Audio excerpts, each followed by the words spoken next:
ದೇವರ ಪರಿಶುದ್ಧ ನಾಮಕ್ಕೆ ಸ್ತೋತ್ರವಾಗಲಿ ಪ್ರಿಯರೇ. ನಿಮ್ಮೆಲ್ಲರಿಗೂ ಯೇಸು ಕ್ರಿಸ್ತನ ನಾಮದಲ್ಲಿ ನಾನು ವಂದನೆಗಳನ್ನ ತಿಳಿಸುವನಾಗಿದ್ದೇನೆ.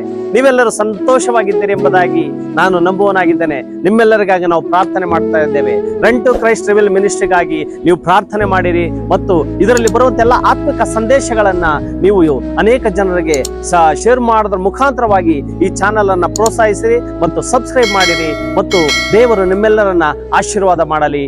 ಆಮೇನ್. ಈ ದಿನದಲ್ಲಿ ದೇವರ ವಾಕ್ಯದಲ್ಲಿ ನಾವು ನೋಡುವುದಾದರೆ 1 ಕೊರಿಂಥ 13ನೇ ಅಧ್ಯಾಯ 4ನೇ ವಚನದಿಂದ ಕೆಲವು ವಚನಗಳನ್ನ ನಾವು ಈ ದಿನದಲ್ಲಿ ನೋಡೋದಾದ್ರೆ ದೇವರು ನಮ್ಮ ಮಧ್ಯದಲ್ಲಿ ಏನು ಮಾತಾಡ್ತಾ ಇದ್ದಾರೆ ಎಂಬುದಾಗಿ ನೋಡುವರಾಗಿದ್ದೇವೆ ಪ್ರೇರೆ. 4ನೇ ವಚನದಲ್ಲಿ ಈ ರೀತಿಯಾಗಿ ಹೇಳುತ್ತೆ, ಪ್ರೀತಿ ಬಹು ತಾಳ್ಮೆಯುಳ್ಳದ್ದು, ಪ್ರೀತಿ ದಯ ತೋರಿಸುವುದು, ಪ್ರೀತಿಯು ಹೊಟ್ಟೆ ಕಿಚ್ಚು ಪಡುವುದಿಲ್ಲ, ಹೊಗಳಿಕೊಳ್ಳುವುದಿಲ್ಲ, ಹುಬ್ಬಿಕೊಳ್ಳುವುದಿಲ್ಲ, ಮರ್ಯಾದೆಗೆಟ್ಟು ನಡೆಯುವುದಿಲ್ಲ, ಸ್ವಪ್ರಯೋಜನವನ್ನು ಚಿಂತಿಸುವುದಿಲ್ಲ, ಸಿಟ್ಟುಗೊಳ್ಳುವುದಿಲ್ಲ, ಅಪಕಾರವನ್ನು ಮನಸ್ಸಿನಲ್ಲಿ ಇಟ್ಟುಕೊಳ್ಳುವುದಿಲ್ಲ, ಅನ್ಯಾಯವನ್ನು ನೋಡಿ ಸಂತೋಷ ಪಡದೆ ಸತ್ಯಕ್ಕೆ ಜಯವಾಗಲಿ ಸಂತೋಷ ಪಡುತ್ತದೆ, ಎಲ್ಲವನ್ನು ಅಡಗಿಸಿಕೊಳ್ಳುತ್ತದೆ, ಎಲ್ಲವನ್ನು ನಂಬುತ್ತದೆ, ಎಲ್ಲವನ್ನು ನಿರೀಕ್ಷಿಸುತ್ತದೆ, ಎಲ್ಲವನ್ನು ಸಹಿಸಿಕೊಳ್ಳುತ್ತದೆ ಎಂಬುದಾಗಿ ನಾವು ವಾಕ್ಯದಲ್ಲಿ ನೋಡುತ್ತೇವೆ ಪ್ರೇರೆ. ನಾವು ಲೋಕದಲ್ಲಿ ನೋಡುವಾಗ ಈ ಪ್ರೀತಿ ನಮ್ಮಲ್ಲಿ ಇದೆಯಾ ಎಂಬುದಾಗಿ ನಾವು ಯೋಚನೆ ಮಾಡುವವರಾಗಿದ್ದೇವೆ ಪ್ರಿಯರೇ. ದೇವರ ವಾಕ್ಯ ಹೇಳುತ್ತೆ, ಪ್ರೀತಿ ಬಹು ತಾಳ್ಮೆಯುಳ್ಳದ್ದು ಎಂಬುದಾಗಿ. ದೇವರ ಮಕ್ಕಳಾದಂತಹ ನಮ್ಮಲ್ಲಿ ಆ ಪ್ರೀತಿ ಇದೆಯಾ ಎಂಬುದಾಗಿ ನಮ್ಮನ್ನ ನಾವು ಪರೀಕ್ಷೆ ಮಾಡಿಕೊಳ್ಳಬೇಕು ಪ್ರಿಯರೇ. ಕ್ರಿಸ್ತನ ಪ್ರೀತಿ ನಮ್ಮಲ್ಲಿದ್ದರೆ ನಾವು ಮನುಷ್ಯರಾಗಿ ಇರುತ್ತೇವೆ ವಿನಃ ನಾವು ಮೃಗಗಳಾಗಿ ಇರೋದಿಲ್ಲ.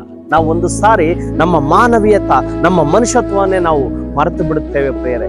ಹಾಗಾಗಿ ಆ ಕ್ರಿಸ್ತನಲ್ಲಿದ್ದಂತಹ ಪ್ರೀತಿ, ಕ್ರಿಸ್ತನ್ನು ತಗ್ಗಿಸಿಕೊಳ್ಳುವಂತಹ ಪ್ರಕಾರ ನಮ್ಮಲ್ಲಿ ನಾವು ತಗ್ಗಿಸಿಕೊಳ್ಳುತ್ತಾ ಇದ್ದೇವಾ? ದೊಡ್ಡವರಿಗೆ ವಿಧೇಯರಾಗಿ ನಡೀತಾ ಇದ್ದೇವಾ? ಮತ್ತೆ ಇನ್ನೊಬ್ಬರಿಗೆ ನಾವು ಆ ಪ್ರೀತಿಯನ್ನ ಹಂಚುವುದಕ್ಕಾಗಿ ಆ ಪ್ರೀತಿಯನ್ನು ನಾವು ಹಂಚ್ತಾ ಇದ್ದೀರಾ ಎಂಬುದಾಗಿ ನಮ್ಮನ್ನ ನಾವು ಪರೀಕ್ಷೆ ಮಾಡಿಕೊಳ್ಬೇಕು. ನಮ್ಮಲ್ಲಿ ಆ ಪ್ರೀತಿ ಅನ್ನೋದು ಹೊರಟೋಗ್ಬಿಟ್ಟಿದೆ. ನಮ್ಮಲ್ಲಿ ಏನ್ ತುಂಬಿಕೊಂಡಿದೆ? ಹೊಟ್ಟೆ ಕಿಚ್ಚು, ಅಸೂಯೆ, ಮತ್ತೆ ಇನ್ನೊಬ್ಬ ಬೆಳಿಬಾರದು ಎಂಬುದಾಗಿ ನಮ್ಮಲ್ಲಿ ಆ ಒಂದು ಗುಣಗಳು, ಸ್ವಭಾವಗಳು ತುಂಬಿಕೊಂಡಿದೆ ಪ್ರಿಯರೇ. ಮನುಷ್ಯನ ಹೃದಯವೆಲ್ಲ ಕಲ್ಮಶವಾಗ್ಬಿಟ್ಟಿದೆ. ಮನುಷ್ಯನ ಶರೀರದಲ್ಲಿ ಆಕ್ರಮಿಸಿಕೊಂಡಿದೆ. ಈಗೆಲ್ಲ ನೋಡಿದ್ರು ಬರೀ ಕ್ರೌರ್ಯ, ಬರೀ ಅವಮಾನಗಳು, ಬರೀ ಒಂದು ಲಜ್ಜೆಗೆತನ ಕೆಲಸಗಳು ನಡೀತಾ ಇದೆ ಪ್ರಿಯರೇ. ಆದರೆ ಯೇಸು ಕ್ರಿಸ್ತನ ಪ್ರೀತಿ ನಿನ್ನಲ್ಲಿ ಇದ್ದರೆ ಅದು ನೀನು ದೇವರನ್ನು ನಂಬಿದಕ್ಕೆ ಸಾರ್ಥಕವಾಗುತ್ತೆ ಪ್ರಿಯರೇ. ಇವತ್ತು ವಾಕ್ಯದಲ್ಲಿ ಹೇಳುತ್ತೆ, ಯೇಸು ಕ್ರಿಸ್ತನ ಪ್ರೀತಿ ಅಂತದ್ದು ಬಹು ತಾಳ್ಮೆಯುಳ್ಳದ್ದು. ದೇವರು ಕಲಿಸಿಕೊಟ್ಟಂತಹ ಪ್ರೀತಿ ನಮ್ಮಲ್ಲಿದೆಯಾ ಎಂಬುದಾಗಿ ನಾವು ನೋಡಬೇಕಾಗಿದೆ ಪ್ರೇರೆ. ಮತ್ತು ಪ್ರೀತಿ ದಯ ತೋರಿಸುವಂತದ್ದು. ಆ ಪ್ರೀತಿ, ಯೇಸು ಕ್ರಿಸ್ತನ ಪ್ರೀತಿ ನಮ್ಮ ಹೃದಯಗಳಲ್ಲಿದ್ದರೆ ನಾವು ಇನ್ನೊಬ್ಬರಿಗೆ ದಯೆಯನ್ನ ತೋರಿಸ್ತೇವೆ. ನಮ್ಮಲ್ಲಿ ಕರುಣೆ ಬರುತ್ತೆ. ನಮ್ಮಲ್ಲಿ ಅವ್ರಿಗೆ ಏನೋ ಒಂದು ಸಹಾಯ ಮಾಡಬೇಕೆಂಬುದಾಗಿ ನಮ್ಮನ್ನ ನಾವು ಯೇಸು ಕ್ರಿಸ್ತನ ಪ್ರೀತಿ ಇನ್ನೊಬ್ಬರಿಗೆ ನಾವು ಹಂಚುತ್ತೇವೆ. ಆದ್ರೆ ಆ ಪ್ರೀತಿ ನಮ್ಮಲ್ಲಿಲ್ಲ. ಈಗ ಜನಗಳನ್ನ ನೋಡುವಾಗ, ಈಗ ಸಮಾಜದಲ್ಲಿ ನಾವು ನೋಡುವಾಗ, ನಾವು ಲೋಕದಲ್ಲಿ ಜೀವಿಸುವಾಗ ಇಲ್ಲಿ ಏನಾಗ್ತಾ ಇದೆ ಅಂದ್ರೆ ಆ ಪ್ರೀತಿ ಹೋಗ್ಬಿಟ್ಟು ಕೋಪಗಳು, ಕ್ರೋಧಗಳು, ಲೋಭಗಳು, ಮದಗಳು, ಮತ್ಸರಗಳು, ಬರೀ ಹೊಟ್ಟೆ ಕಿಚ್ಚು, ಜಗಳಗಳು ಇವೇ ತುಂಬಿಕೊಂಡಿದೆ ಪ್ರಿಯರೇ. ಇಂತಹ ಒಂದು ಪ್ರಪಂಚದಲ್ಲಿ ನಾವು ಜೀವನ ಮಾಡುವಾಗ ಯೇಸು ಕ್ರಿಸ್ತನ ಪ್ರೀತಿ ನಮ್ಮನ್ನ ಮಾತನಾಡುತ್ತೆ. ಆ ಪ್ರೀತಿ ಬಹು ತಾಳ್ಮೆಯುಳ್ಳದ್ದೆಂಬುದಾಗಿ. ನಿಜವಾದ ಯೇಸು ಕ್ರಿಸ್ತನ ಪ್ರೀತಿ ನಮ್ಮಲ್ಲಿದ್ದರೆ ಆ ಪ್ರೀತಿ ತಾಳ್ಮೆಯಾಗಿರುತ್ತೆ. ಉಬ್ಬಿಕೊಳ್ಳೋದಿಲ್ಲ, ಜಂಬ ಕೊಚ್ಕೊಳ್ಳೋದಿಲ್ಲ, ಹೊಟ್ಟೆ ಉರಿ ಪಡೋದಿಲ್ಲ. ಆ ಹೊಟ್ಟೆ ಉರಿ ಪಡದೇ ಇರುವಂತಹ ಪ್ರೀತಿಯೇ ನಿಜವಾದ ಯೇಸು ಕ್ರಿಸ್ತನ ಪ್ರೀತಿ ಎಂಬುದಾಗಿ ನಾವು ನೋಡುವರಾಗಿದ್ದೇವೆ ಪ್ರೇರೆ. ಆ ವಾಕ್ಯದಲ್ಲಿ ನಾವು ನೋಡುವುದಾದರೆ ಮರ್ಯಾದೆಗೆಟ್ಟು ನಡೆಯುವುದಿಲ್ಲ. ಹೌದು, ನಿಜವಾದ ಪ್ರೀತಿ ನಿನ್ನಲ್ಲಿದ್ದರೆ, ನಿಜವಾದ ಪ್ರೀತಿ ನಿನ್ನದ್ದೇ, ನಿನ್ನ ಕುಟುಂಬವನ್ನ ನೀನು ಪ್ರೀತಿ ಮಾಡ್ತೀಯಾ, ನಿನ್ನ ಸಹೋದರನ್ನ ನೀನು ಪ್ರೀತಿ ಮಾಡ್ತೀಯಾ, ನಿನ್ನ ಅಕ್ಕ ತಂಗಿಯರನ್ನ ಪ್ರೀತಿ ಮಾಡ್ತೀಯಾ, ನಿನ್ನ ಅಣ್ಣ ತಮ್ಮದರನ್ನ ಪ್ರೀತಿ ಮಾಡ್ತೀಯಾ, ನಿನ್ನ ಬಂಧು ಬಳಗವನ್ನ ಪ್ರೀತಿ ಮಾಡ್ತೀಯಾ, ಮತ್ತೆ ನಿನ್ನಲ್ಲಿರುವಂತಹ ಪ್ರೀತಿ ನೀನು ಅನೇಕ ಜನರಿಗೆ ಹಂಚುತ್ತೀಯ ಪ್ರಿಯರೇ.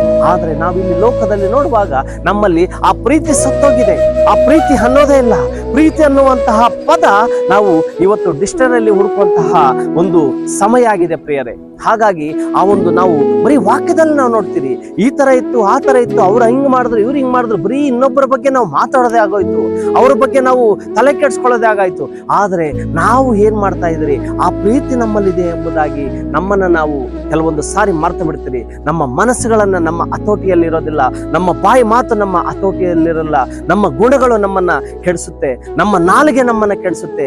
ಯಾವಾಗಲೂ ನಮ್ಮ ನಾಲಿಗೆ ಸರಿಯಾಗಿ ಇಟ್ಕೊಳ್ಬೇಕು.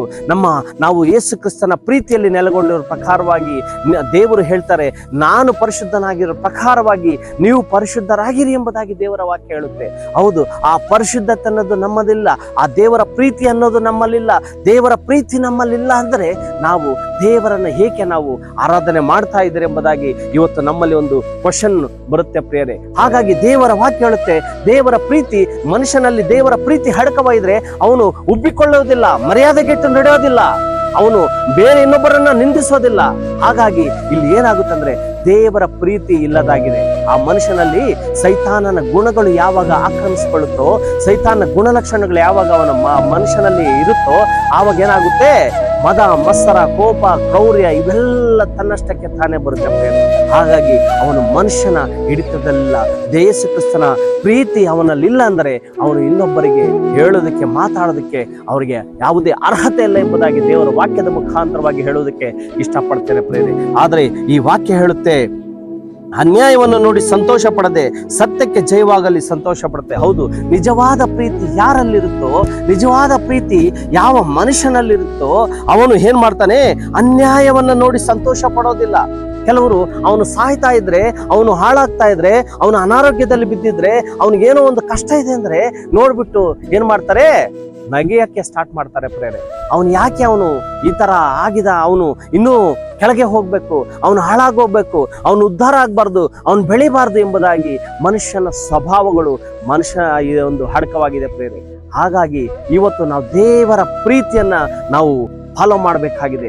ದೇವರ ಪ್ರೀತಿ ಎಂಥದ್ದು ಎಂಬುದಾಗಿ ಅರಿತುಕೊಳ್ಳಬೇಕಾಗಿದೆ. ಈ ದಿನದಲ್ಲಿ ದೇವರ ಪ್ರೀತಿ ನಮ್ಮ ಬಗ್ಗೆ ಮಾತನಾಡ್ತಾ ಇದೆ, ದೇವರ ಪ್ರೀತಿ ನಮ್ಮನ್ನು ಎಚ್ಚರಿಸ್ತಾ ಇದೆ, ದೇವರ ಪ್ರೀತಿ ನಮ್ಮನ್ನು ಗದರಿಸ್ತಾ ಇದೆ.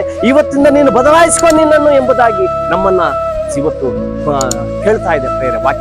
ವಾಕ್ಯದ ಮುಖಾಂತರವಾಗಿ ಇವತ್ತು ನಮ್ಮನ್ನು ಗದರಿಸ್ತಾ ಇದೆ. ನಮ್ಮನ್ನು ನಾವು ಬದಲಾವಣೆ ಮಾಡಿಕೊಳ್ಬೇಕು.